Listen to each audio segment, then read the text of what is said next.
Bueno, ante todo queremos agradecer a los participantes de esta clase magistral que tiene como fin comenzar a la difusión de lo que es la diplomatura en Derecho Constitucional Latinoamericano, un nuevo programa que lanza en este año 2021 la Universidad Austral, dirigida por el doctor Alfonso Santiago y en la que tengo el honor de participar como directora ejecutiva. Y comenzamos este programa con una clase magistral de excelencia, que es la participación del doctor Néstor Pedro Sagüés, en uno de los temas quizá más actuales y más desafiantes del derecho comparado latinoamericano, cuáles son los desafíos actuales de la jurisdicción constitucional en Latinoamérica. Y presentando al doctor Néstor Pedro Sagüés en su amplio currículum, es doctor en Derecho por la Universidad Complutense de Madrid y por la Universidad Nacional del Litoral. Es profesor titular emérito de la Facultad de Derecho de la Universidad de Buenos Aires, profesor investigador de la Universidad Católica Argentina, sede de Rosario, ha sido distinguido con más de 13 doctorados honoris causa y otros tantos profesorados honorarios universitarios, tanto en Latinoamérica como en Europa. Es presidente del Centro Argentino de Derecho Procesal Constitucional, presidente honorario de la Asociación Argentina de Derecho Constitucional, Premio CONEX 1996 y 2006 en Derecho Constitucional, académico de diversas academias y autor de centenares de publicaciones en revistas periódicas y capítulos en obras colectivas de su propia autoría. Suman más de 30 obras, 30 libros sobre la materia de derecho constitucional y el derecho procesal constitucional. Así que es realmente un honor contar con esta perspectiva. La dinámica que vamos a darle a la clase magistral son una exposición de aproximadamente 40 minutos y luego vamos a abrir preguntas sobre la diplomatura en Derecho Constitucional Latinoamericano. Así que muchas gracias, doctor Sagüés, por su participación y le damos el uso de la palabra. Muchas gracias. Muy bien, tengan todos muy buenas tardes. Es un verdadero placer encabezar las disertaciones de esta audaz, moderna y convocante diplomatura en Derecho Constitucional Latinoamericano. Felicito a los organizadores, Alfonso Santiago, María Sofía Sagüés y demás colaboradores de la misma, por el empeño que han demostrado. Y agradezco una vez más el honor que significa inaugurar sus deliberaciones.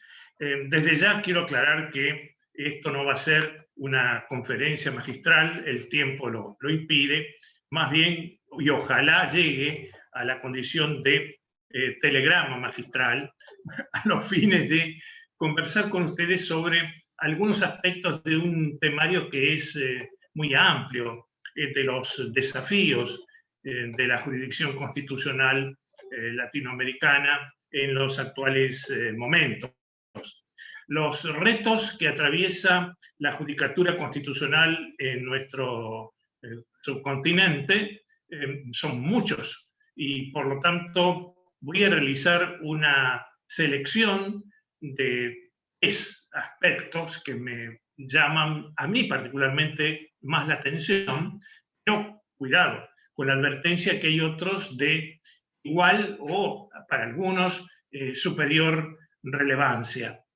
Disculpen, por lo tanto, las opciones que voy a hacer son necesariamente personales y que no quitan la presencia, como digo, de otros rubros muy significativos en el tema. En concreto, con referencia a los desafíos que selecciono, he escogido en particular 3. Uno llamaría el desafío de la independencia de la justicia constitucional en nuestro subcontinente. El segundo va a ser el desafío de la articulación de esa judicatura constitucional con 2, digamos, judicaturas paralelas o para algunos, en ciertos casos, superiores, como puede ser la jurisdicción supranacional o regional y el caso de la jurisdicción indígena. Y en tercer término me referiré a un tema acuciante, de rigurosa actualidad y con una eventual dosis de peligro institucional, como es la manipulación ideológica, el desafío de la manipulación ideológica de esta judicatura constitucional. Hay muchos más temas, por ejemplo, el de la eficacia de la misma, pero, insisto, por razones de espacio cronológico, me limitaré a estos tres primeros. Bien, con respecto al tema de la independencia de la judicatura constitucional, debemos reconocer que es un problema común a casi todos los países del área. Hay algunos donde la cuota de independencia y de imparcialidad de los jueces que cumplen roles como jueces constitucionales, especializados o no, es alta, como el caso tradicional de Costa Rica o el de Uruguay, por ejemplo. Pero en las demás naciones del área hay problemas, y hay problemas bastante graves. Hay problemas de claudicación de tribunales constitucionales, como ha ocurrido, por ejemplo, en Perú durante el gobierno dictatorial de Alberto Fujimori, y en otros casos han existido problemas de avasallamiento o tentativas de colonización de la judicatura por parte de los poderes políticos, que tienen una irreprimible vocación de sometimiento de estos órganos judiciales. Vamos a aclarar que esta domesticación de la judicatura es algo que tiene una faceta bastante triste y, digamos así, deprimente. Esta faceta deprimente es la siguiente. Si la clase política de un Estado se confabula para domesticar a su judicatura constitucional, si los órganos de tutela y de cuidado de esta judicatura, en lugar de protegerla, intentan también subordinarla, es probable que el destino de esa judicatura constitucional sea muy triste y pierda rating y categorización en su independencia. Sobre este tema de la independencia de la judicatura constitucional en particular, es interesante observar un cambio de óptica por parte de la Corte Interamericana de Derechos Humanos que debe destacarse. Generalmente, a quienes hemos integrado el Poder Judicial, la independencia de los jueces constitucionales estaba entrevista como una garantía, como un derecho, como una facultad de los jueces. Y por lo tanto, los acreedores de esa emancipación, de ese comportamiento, debían ser los propios magistrados judiciales. La Corte Interamericana de Derechos Humanos, en una serie de pronunciamientos, ha variado este modo de ver la independencia de la magistratura constitucional y la ha presentado con mucho acierto últimamente, no como un derecho de los jueces, sino como un derecho del pueblo, como un derecho de la comunidad, como un derecho de los litigantes. Y el éxito de esa perspectiva ha sido demostrar que sin una judicatura genuinamente imparcial, independiente, pues no hay debido proceso. En concreto, esto es el aporte más decisivo, como digo, para situarnos en el problema. La concepción de la necesidad de una judicatura independiente e imparcial como derecho de la comunidad. Es el pueblo el que tiene derecho, y debe exigirlo, a contar con una magistratura independiente. Es interesante observar que esto ha permitido a la Corte Interamericana, en una serie de veredictos, en una serie de pronunciamientos y en algunas opiniones consultivas, destacar que el tema de la independencia del Poder Judicial y del derecho del pueblo a una justicia independiente afecta directamente temas importantes como, por ejemplo, los sistemas de designación de jueces, los sistemas de promoción de magistrados judiciales, de ascenso, digamos, y también, desde luego, los regímenes de exclusión o de remoción de magistrados que no sean dignos de desempeñar estos roles. Llama también la atención cómo la Corte Interamericana ha explicitado detalles en estos procedimientos de reclutamiento, de ascenso y de remoción de jueces, como al indicar que deberán tenerse en cuenta objetivamente las cualidades de los magistrados, de los futuros magistrados, sus experiencias, no deberán excluirse de esos procesos de selección y de reclutamiento a candidatos que sean dignos, so pretexto, por ejemplo, de no integrar los cuadros judiciales, y cómo deberá también evitarse discriminaciones, tanto por exclusión como por favoritismo o como por inclusión. Esto es una página que parecería raro que la Corte Interamericana tenga que sumergirse en aspectos como el que marcamos, pero sin embargo es totalmente explicable en función que sin un adecuado procedimiento de selección de jueces no tendremos normalmente, estadísticamente hablando, una judicatura realmente idónea y realmente independiente. Iguales consideraciones la ha extendido la Corte Interamericana al caso de la promoción o ascenso de los magistrados judiciales, donde también hay que satisfacer para cumplir con la regla convencional del debido proceso, recaudos parecidos acerca de los mecanismos de promoción de los cuadros que integran el poder judicial. Finalmente, con referencia a los mecanismos de exclusión de los jueces, la Corte Interamericana ha puntualizado también que un procedimiento sano en aras de garantizar una judicatura imparcial e independiente debe respetar las reglas del debido proceso. Es decir, el juez tiene derecho a una defensa y a una tutela judicial efectiva cuando es acusado por causas que deben ser necesariamente graves, subraya la Corte Interamericana, como para motivar la remoción del cargo que lo está explicando, que está desempeñando, y además que en esos mecanismos deberán respetarse las reglas mínimas de un proceso penal legítimo.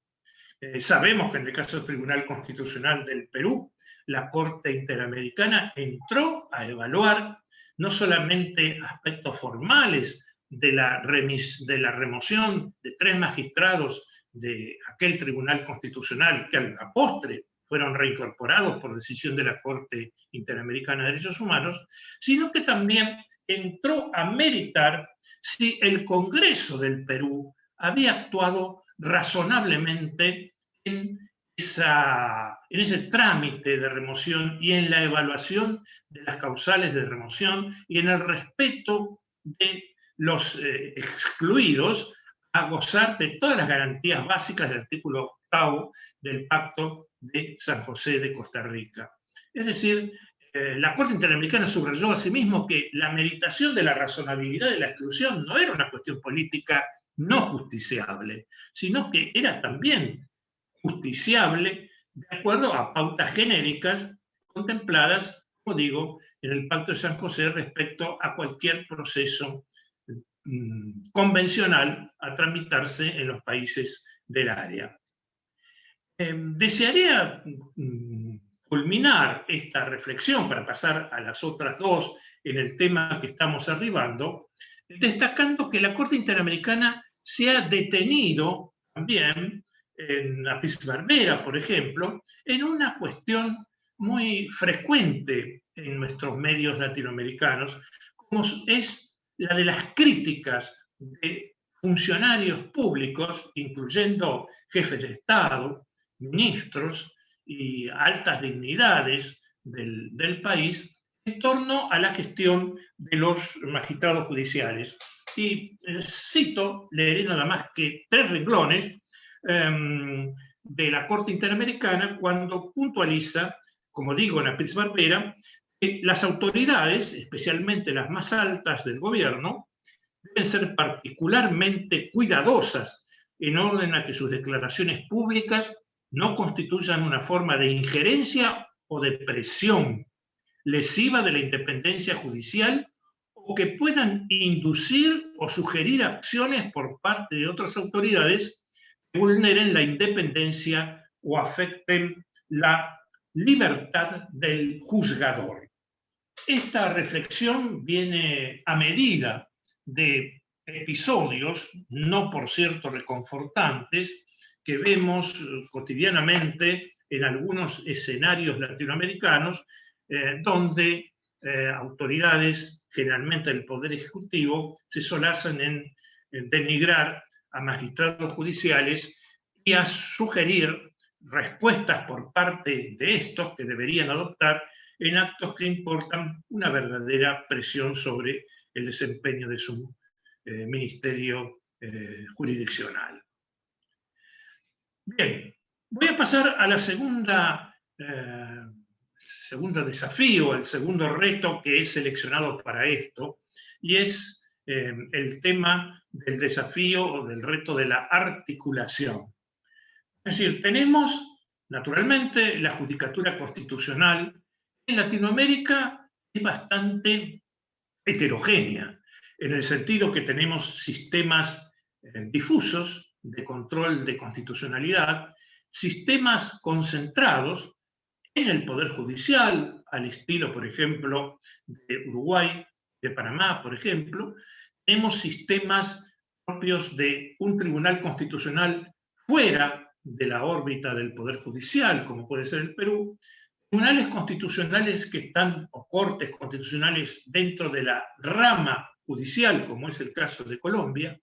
Tenemos también sistemas mixtos, donde hay jueces del Poder Judicial y jueces de los tribunales constitucionales que verifican control de constitucionalidad, y tenemos salas constitucionales. No nos olvidemos que la sala constitucional es tal vez, según mis investigaciones, una creación latinoamericana, como fue en 1940 el Tribunal de Garantías Constitucionales y Sociales, ubicado como sala de la Corte Suprema de la República de Cuba.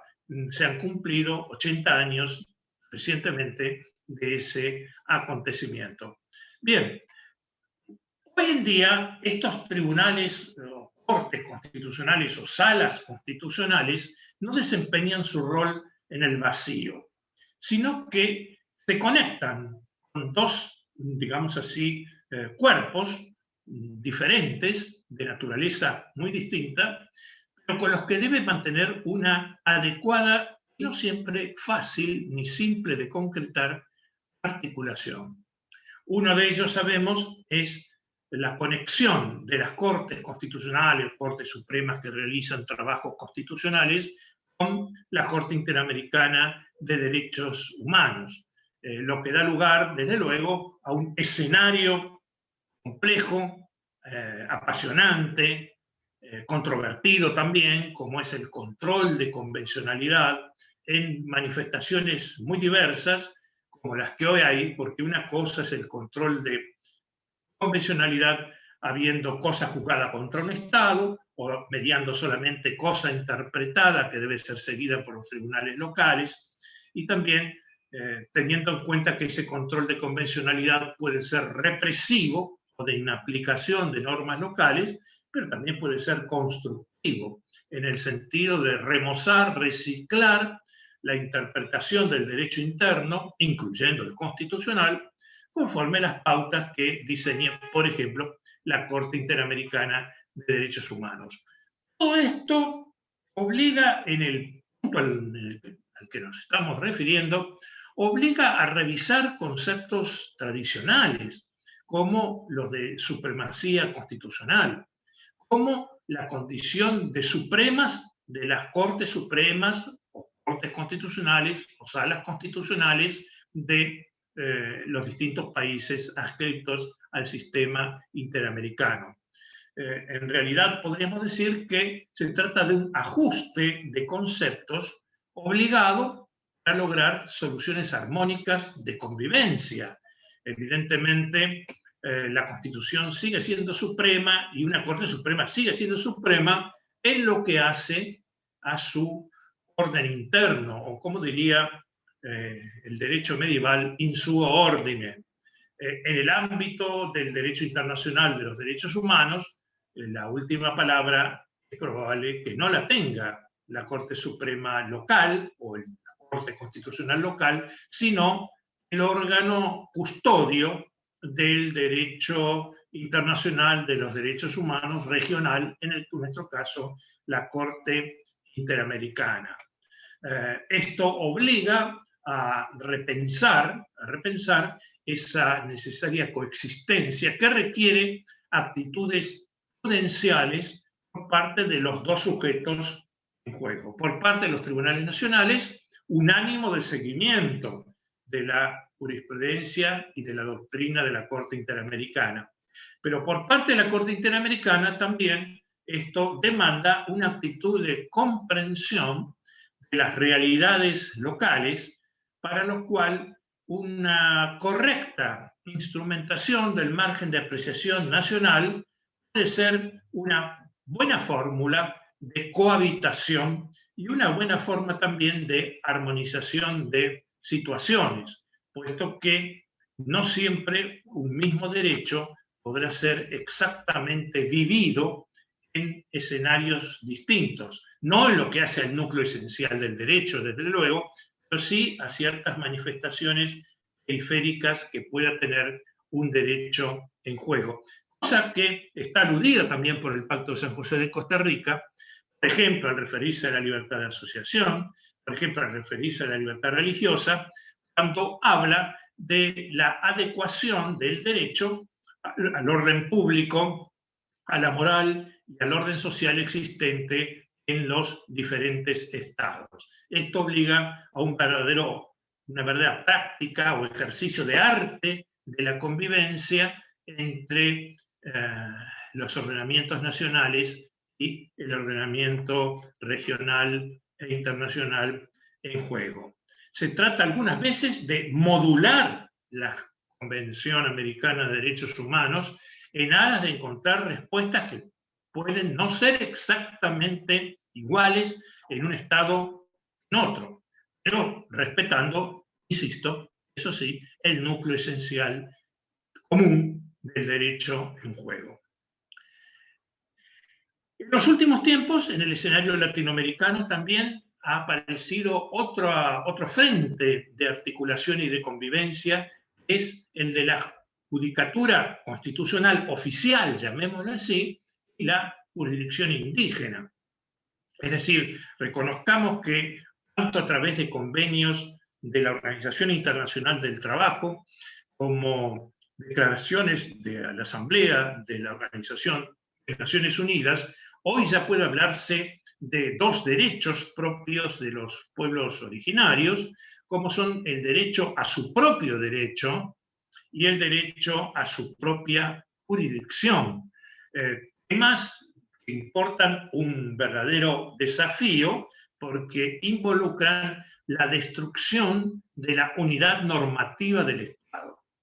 Es decir, frente a la imagen que heredamos, históricamente muy explicable, de la Revolución Francesa, de un solo autor, el autor oficial, estatal, común para toda una región jurídica, le hace Estado, hoy día muta hacia la admisión de que existen verdaderos sujetos legisferantes, en nuestro caso las comunidades indígenas, en su orden, naturalmente, en su orden, pero con un derecho propio, que no es un mero regalo u obsequio del Estado, sino que es un derecho reconocido por parte del Estado y que no puede dejar de reconocer. Y muchas veces eso se liga también, habitualmente, a la existencia de una jurisdicción indígena, lo cual provoca, claro, el tema de las conexiones entre esa jurisdicción constitucional indígena y la jurisdicción oficial, la jurisdicción constitucional común. Y ha obligado, en algunos casos, a imaginar procesos constitucionales, es decir, ha obligado al derecho procesal constitucional a diseñar instrumentos puntuales y específicos, como por ejemplo la acción extraordinaria de apelación contra resoluciones de la justicia indígena, programada por la Ley de Jurisdicción Constitucional del Ecuador, donde el agraviado por una sentencia indígena, que naturalmente es un indígena, porque el no indígena no está sometido a la jurisdicción indígena, el agraviado indígena puede recurrir ante nada más y nada menos que la Corte Constitucional, para que sea la Corte la que deje en efecto un decisorio de la jurisdicción indígena. Un ejemplo. El otro, también de procesal constitucional y que está en el Código Procesal Constitucional boliviano y en la Constitución boliviana, es la consulta de las autoridades indígenas al Tribunal Constitucional Plurinacional de Bolivia en torno a la compatibilidad de preceptos de fondo, de forma, de la jurisdicción indígena con la Constitución Nacional. Vemos aquí que ya hay escaleras procesales de diferente índole, de diferente naturaleza, para aludir a esta necesaria construcción de soluciones que escapan, que superan, claro, las visiones tradicionales, clásicas, en torno a la unidad de jurisdicción, a la unidad del derecho y a la unidad de regulación normativa por parte del Estado. Esto implica que los operadores del sistema deben remozar su cultura jurídica y deben evitar, como lo dice la Ley de Jurisdicción Constitucional de Ecuador, soluciones judiciales etnocéntricas y monoculturales, y que deben procurar, sí o sí, la compatibilización, no la destrucción de normas del derecho oficial o normas del derecho indígena, que algunos llaman derecho profano, con una terminología, por cierto, discutible. Finalmente, quería referirme en esta fotografía de los desafíos de la jurisdicción constitucional en Latinoamérica, en un problema que parece teórico, pero que no tiene nada de teórico porque es perfectamente práctico, se conecta con la vida del derecho, se conecta con la vigencia de los derechos, se conecta con la superficie, con la profundidad y con el alma de los derechos. Y es la cuestión de la eventual, posible, en algunos casos más peligrosa, en otros no, manipulación ideológica del derecho constitucional o del derecho convencional por parte de la judicatura constitucional.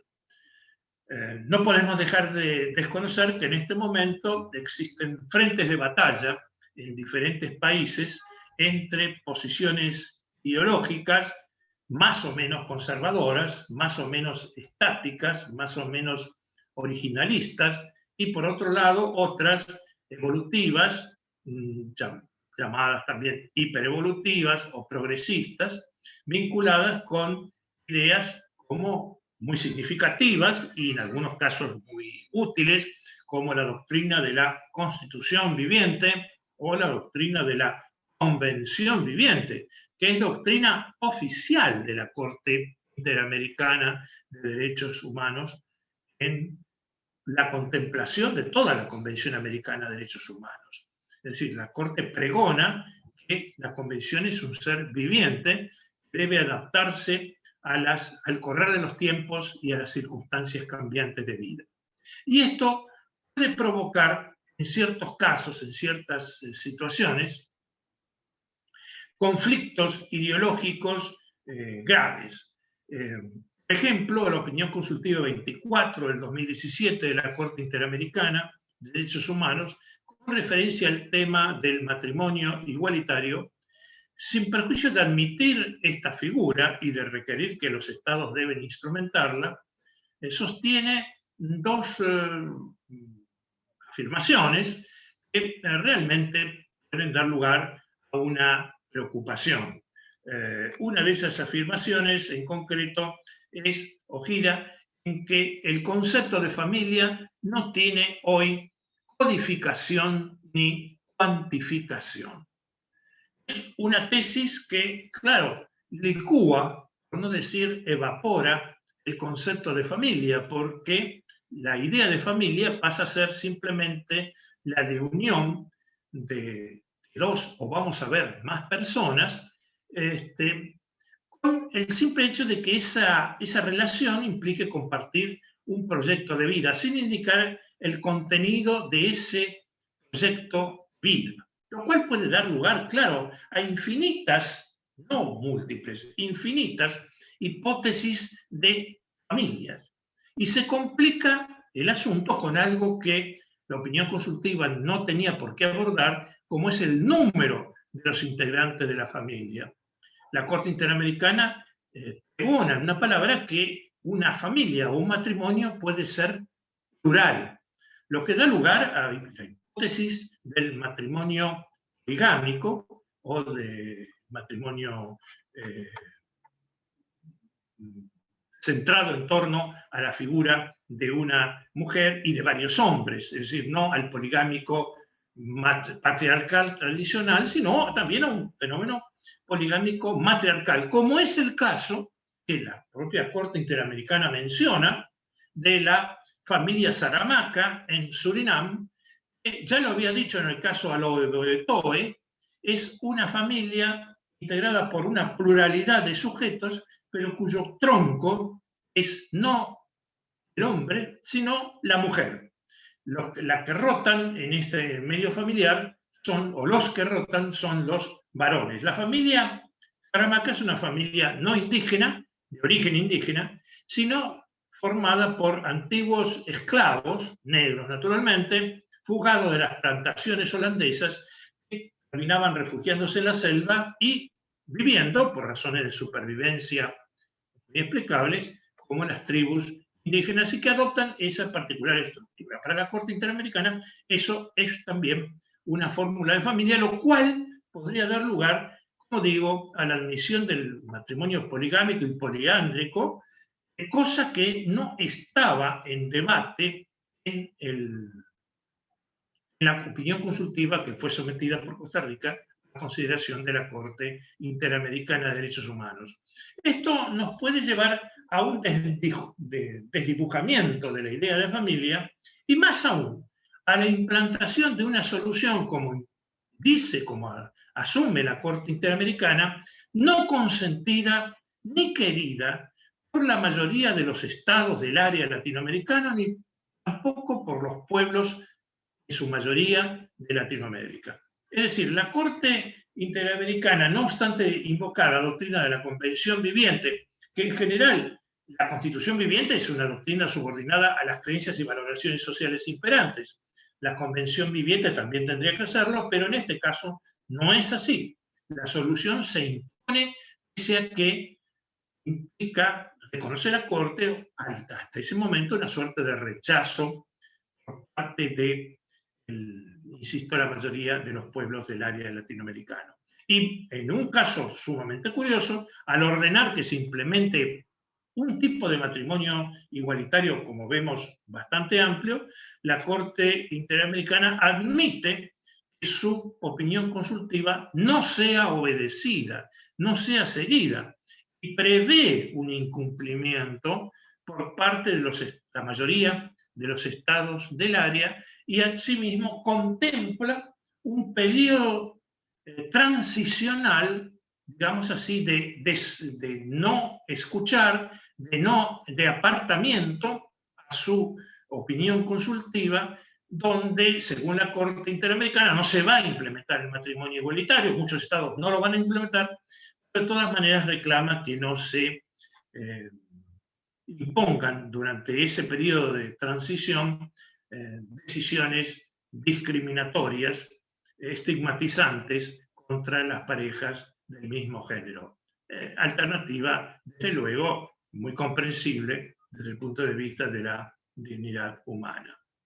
He resumido estos tres frentes de batalla. Hay muchos más y naturalmente todos ellos importantes.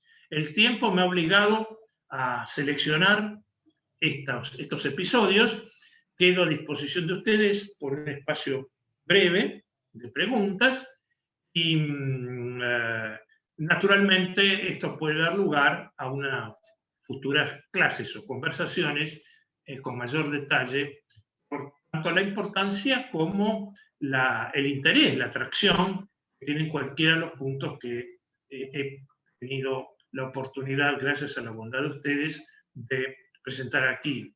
Y son temas, como dije, de suma actualidad. En el día de la fecha, la Corte Suprema de Justicia de la Nación Argentina, en el caso Comunidad Mapuche Catalán, se ha expedido precisamente sobre un tema como es la consulta a las comunidades indígenas, en este caso sobre la elección de un municipio en una zona habitada o poblada, en su mayor parte por miembros de ese pueblo originario, y el fallo resulta además muy interesante porque entra a discutir en el voto mayoritario y el minoritario las directivas, el contenido de las obligaciones de un convenio del 169 de la Organización Internacional del Trabajo, y entra también a dirimir ciertas cuestiones muy importantes relativas a los derechos de estas comunidades y a los límites de esos derechos y a la manera en que cómo pueden reclamarse los derechos grupales aborígenes en cuestión. Agradezco mucho la atención dispensada y bueno, estoy en manos de ustedes por si desean formular alguna interrogación. Muchísimas gracias, excelente la exposición. Hasta el momento hay una sola pregunta y es si podría especificar cuáles fueron los fallos de la Corte Interamericana que fueron críticos con respecto a la justicia, dice la pregunta, me imagino que será con respecto al Poder Judicial.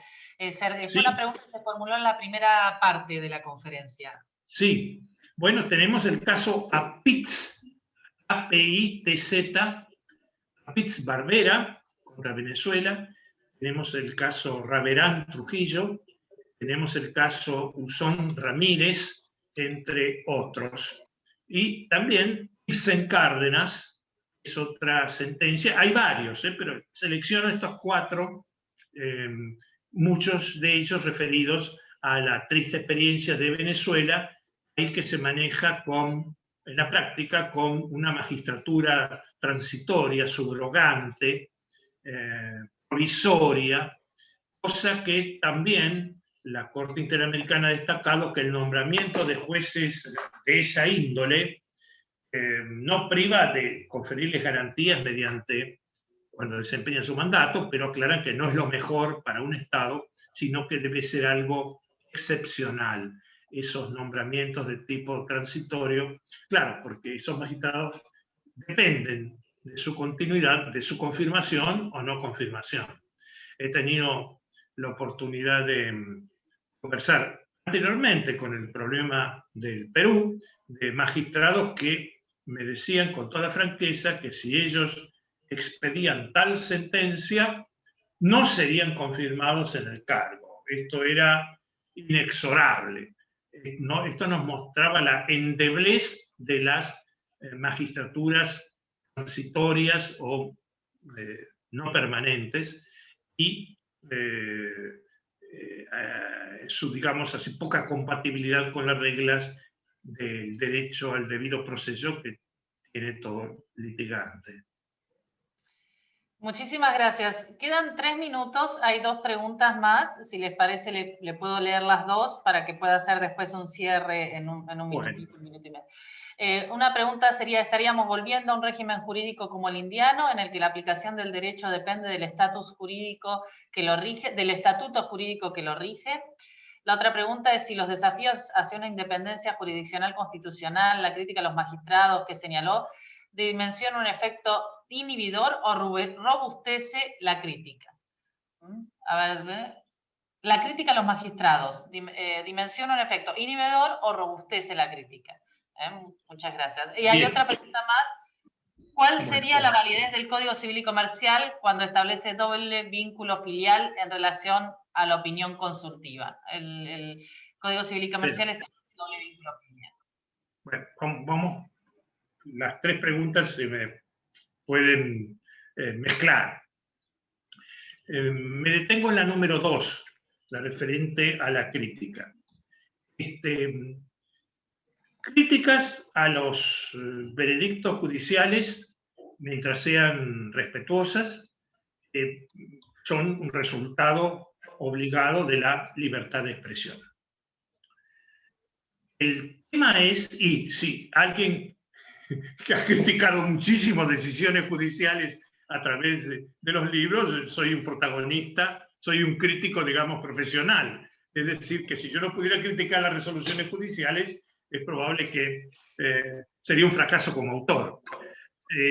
O sea, me parece algo obligado, algo natural al sistema republicano, que en el mercado de ideas circulen argumentos en favor, en contra de los pronunciamientos de los magistrados. El problema es que cuando un agente del Poder Ejecutivo o del Poder Legislativo formula una crítica, no es la opinión de un doctrinario, no es la opinión de un ciudadano, sino es la opinión de una autoridad pública sobre otro poder del Estado.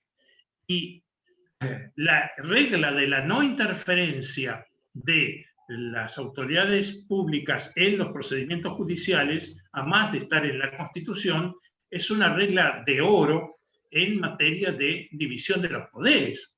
Si, por ejemplo, un ministro dice, está bien tal condena, o si llega a decir, está mal tal condena, debía haber sido absuelto, o está mal tal absolución, debía haber sido condenado, esa palabra no es la de cualquier persona, sino la de alguien que tiene una cuota de poder significativa, que puede auspiciar sanciones, que puede provocar no futuros ascensos, que puede provocar modificaciones en los órganos judiciales de revisión. Es decir, hay aquí 2 principios que parece ser que en ciertos mercados constitucionales no se cotizan, no se venden, que es el principio de cortesía constitucional que debe tener cualquier poder del Estado respecto al otro poder, el principio de correttezza constitucionale, como dicen los italianos,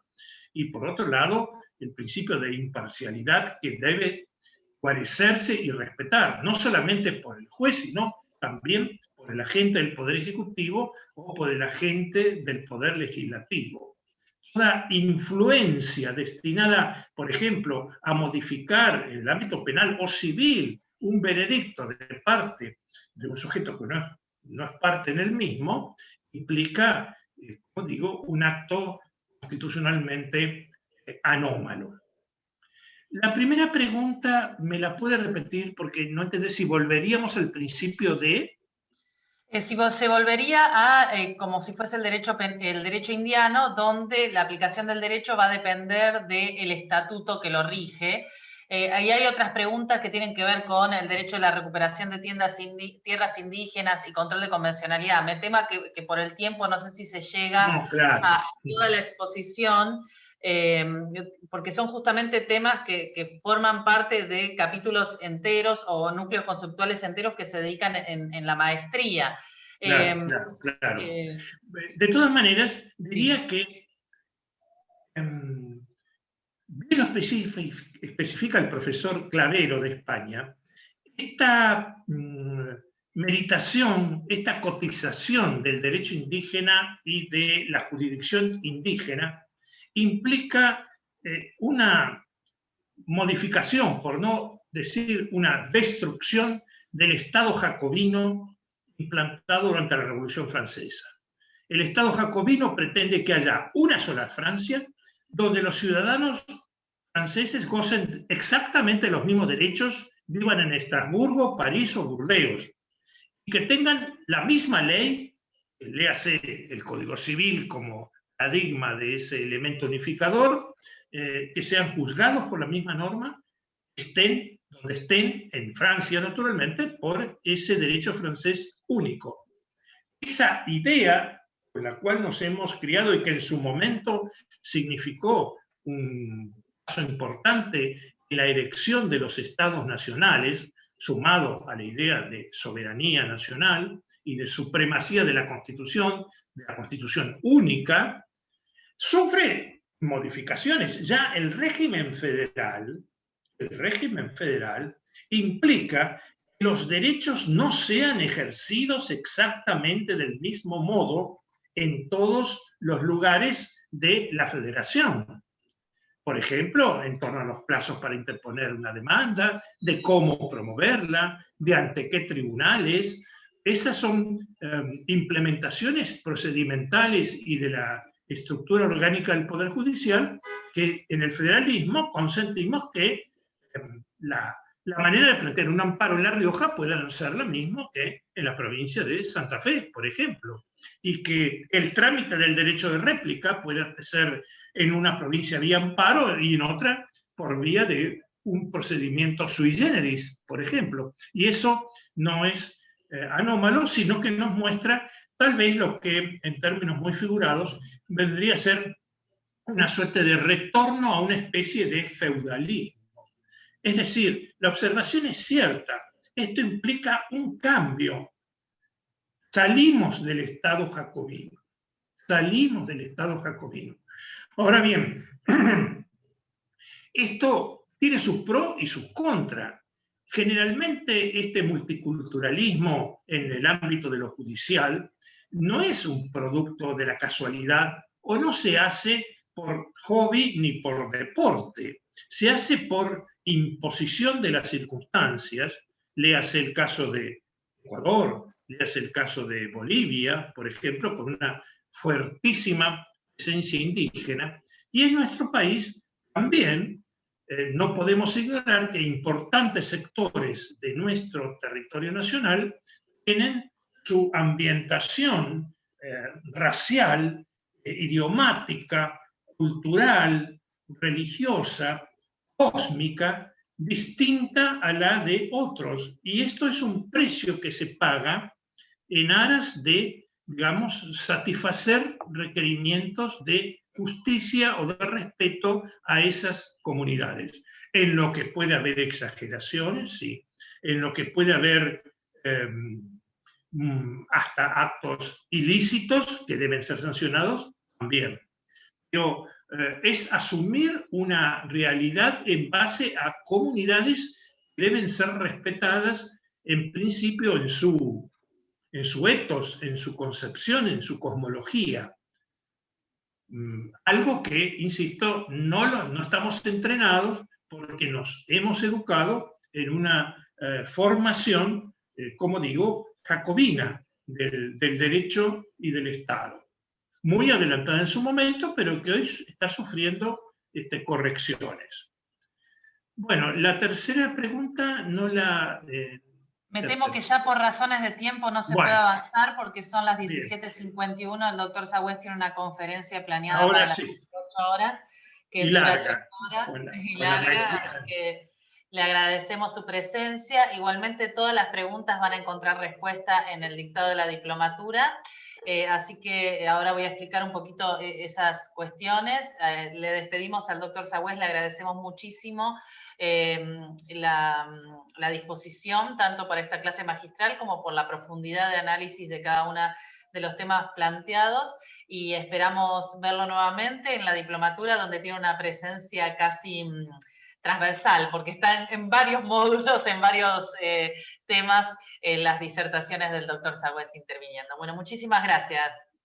Muy bien, gracias a ustedes. He tratado algunos puntos con cierta crudeza conceptual. Me parece que una maestría de Derecho Constitucional Latinoamericano no debe rehuir temas, sino que debe asumirlos y, bueno, luego tratarlos con la altura que una maestría, que un muy buen diplomado merece.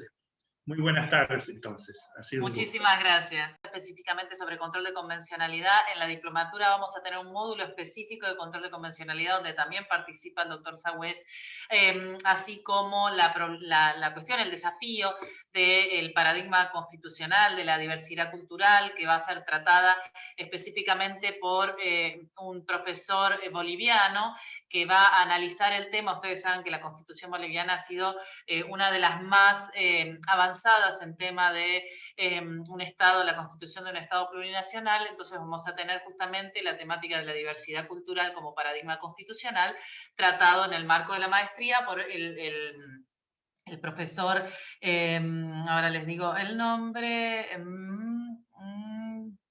José Antonio Rivera Santibáñez, un reconocido profesor de Bolivia. Y simplemente para comentarles el por qué o cuál es la herramienta nueva que se planifica desde el lado de la diplomatura. Ustedes saben que el derecho comparado es una herramienta presente en la actualidad en todo análisis de derecho constitucional, pero también en distintas ramas.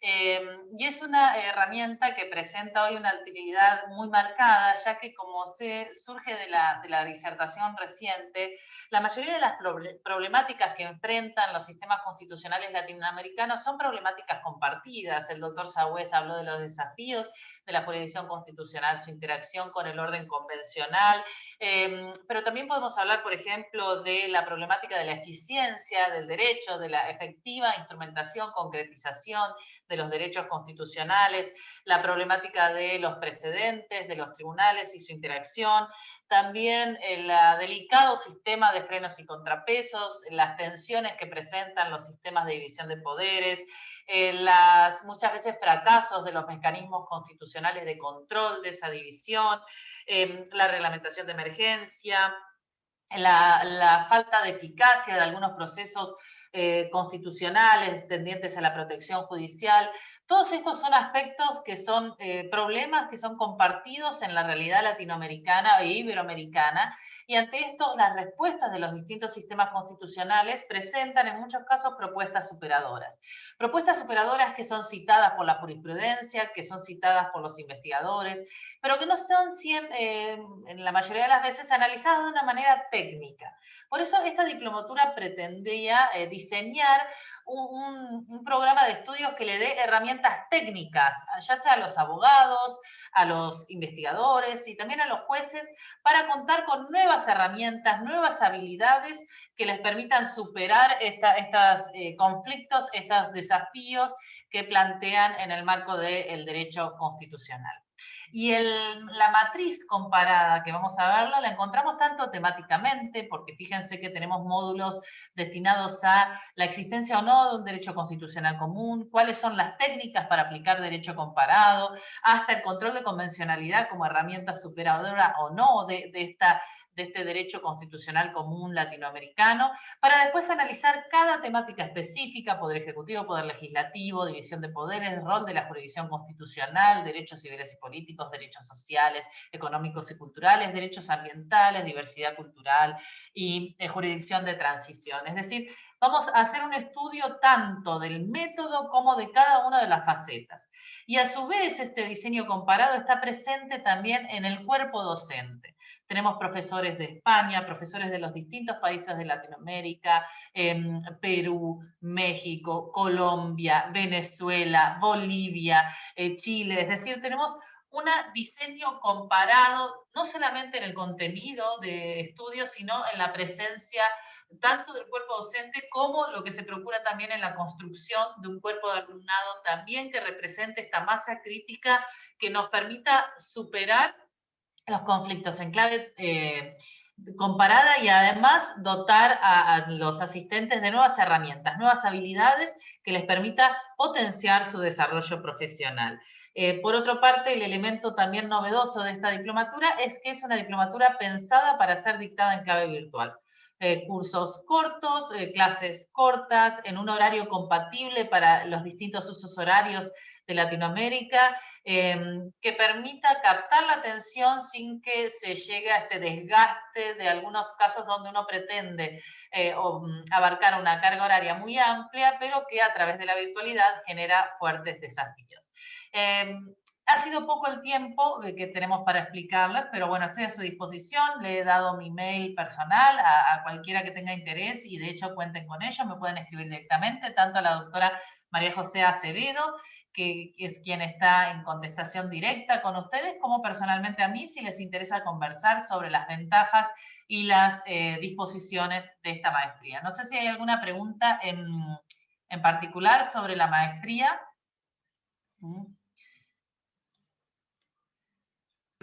Me parece... Sí, perdón, acá hay una pregunta sobre carga horario y días de clase. La carga horaria es bastante reducida, se prevén 96 horas de actividades sincrónicas, es decir, de carga horaria, y si bien está concentrada en viernes y sábados, la hemos tratado de reducir porque lo que se ha necesitado es compatibilizar con los distintos usos horarios. ¿Me comentás, María José, cuál ha sido definitivamente la carga horaria de los viernes y los sábados? ¿Cómo quedó? Sí. Que te comento exactamente, es a la tarde y luego a la mañana, los sábados. ¿Y desde qué hora hasta qué hora es? Querría... Ahí les confirmo. Perfecto. Tengo entendido que los sábados, eso seguro, es de 10 a 2 de la tarde, horario argentino, pero hay varios sábados donde no está previsto el dictado de clases. Sabemos que es un horario complicado, sabemos que también implica compatibilidad con las tareas de cuidado. Tanto el doctor Alfonso Santiago como personalmente yo hemos tenido en cuenta ese punto. Sabemos que muchas veces involucrarse en un posgrado implica retasear horas de la familia y por eso hemos tratado de reducir al máximo la posibilidad de las actividades sincrónicas, es decir, las actividades de todos en conjunto, y acomodarlos de una manera que permita fluir también la vida familiar, la vida social. Entonces, los sábados es de 10 de la mañana a 2 de la tarde. Exacto. Aunque hay varios sábados, sobre todo para fin de año, que no se prevé el dictado. Y los viernes, si no me equivoco, es de 4 a... Claro, de 16:30 o 4:30 a las 21 horas. Exacto, de 16:30 a 21. Es donde es mayor la extensión, pero ustedes si lo analizan comparativamente, es más reducida que el resto de los posgrados, o en varios otros posgrados. A ver si hay otra pregunta. Aquí hay saludos desde Asunción, Paraguay, un abrazo muy grande. ¿Cuándo comenzaría el dictado? Bien, el dictado está previsto para la segunda quincena de julio, en concreto el 16 de julio, si no me equivoco, comienza su dictado. El primer módulo que tiene como objeto el análisis de si existe o no un derecho constitucional latinoamericano comparado.